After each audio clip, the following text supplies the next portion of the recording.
Everyone, আমি ফরহান। আমার পেজে আপনারা যারা ফলো করেন তাদেরকে আমার, যারা ফলো না করেন সকলকে আমার পক্ষ থেকে স্বাগত জানাচ্ছি। আজকে আমি যে জায়গাতে দাঁড়িয়ে আছি এটা হচ্ছে নরসিংদী নাগরিয়াকান্দি শেখ হাসিনা সেতুতে। তো বরাবরই আমি ওই দিন আমার আরেকটা ভিডিও পোস্ট করেছিলাম যে আমি মাঝে মধ্যে প্রায় সময় আসি এই ব্রিজের সন্ধ্যায় বিকেলবেলায়, যখন একটু ফ্রি টাইম পাই তখনই এই জায়গাতে এসে সময় কাটাই। কারণ সারাদিন যখন ক্লান্ত থাকি তখন একটু ফ্রি টাইমে নীরবে বাতাস বইতেছে। এখানে আবার নদীর পেছনে ব্রিজ কোলাহল থাকে, কিন্তু দিনের বেলা প্রচুর, কিন্তু রাতের বেলা অনেকটা নীরব থাকে। তো আজকে একটি অন্যরকম ফিলিংস নিয়ে চলে আসছে যে আজকে আমার হাতে দেখতে পাচ্ছেন যে বাঁশি। আমি কিন্তু মোটামুটি এতটা না বাজাইতে পারলো, একটা মানে মানসম্মত যেটাকে বলে অল্প পারি। আজকে কিন্তু প্রচুর বাতাস, আসলে ধুলাগুলো কীভাবে যে উড়ে যাইতেছে, আবার শরীরও আসতেছে, কিন্তু ভালো লাগতেছে, খারাপ লাগতেছে না বিষয়টা। মাটির মানুষ, মাটি সামনে দিয়ে উড়ে যাইতেছে, এটা অন্যরকম ব্যাপার স্যাপার। মনে হয় বৃষ্টি আসবে, তো আমি একটু বাঁশির সুরটা শোনা আপনাদের এতটা পারি না, অল্প অল্প। ভুল হলেও ক্ষমা সুন্দর দৃষ্টিতে দেখবেন। আর যদি ভালো লাগে তো লাইক দিবেন, শেয়ার করবেন, যে উৎসাহ দিলে কিন্তু পরবর্তীতে পারবে যে আমি কিন্তু আপনাদের আরও বাঁশির সুর শোনানোর চেষ্টা করব। যেহেতু আমি বরাবর আরেকটি বাঁশি কিনে নিয়ে আসছি আজকে, তো কোথায় থেকে কিনে নিয়ে আসছি সে জায়গাটি আমি দেখাবো নরসিংদীতে। আপনারা চাইলে ভালো বাঁশির দোকান আছে, আমি ওইটা অন্য আরেকদিন আপনাদের সামনে তুলে ধরবো যে আসলে কোথায় থেকে কত টাকা দিয়ে নিলাম।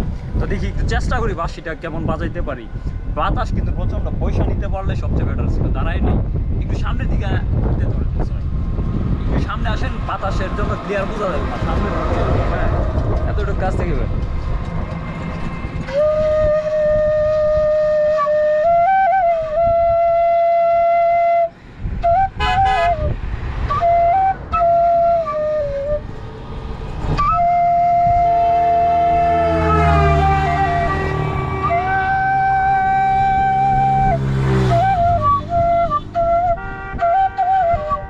বাতাসের জন্য আসলে সুরটা সেভাবে ধরা যাচ্ছে না, প্রচুর পরিমাণের বাতাস।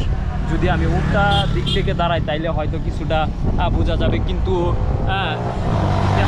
শব্দ আপনারা শুনতে পাবেন না, মোটামুটি শুনতে পাবেন।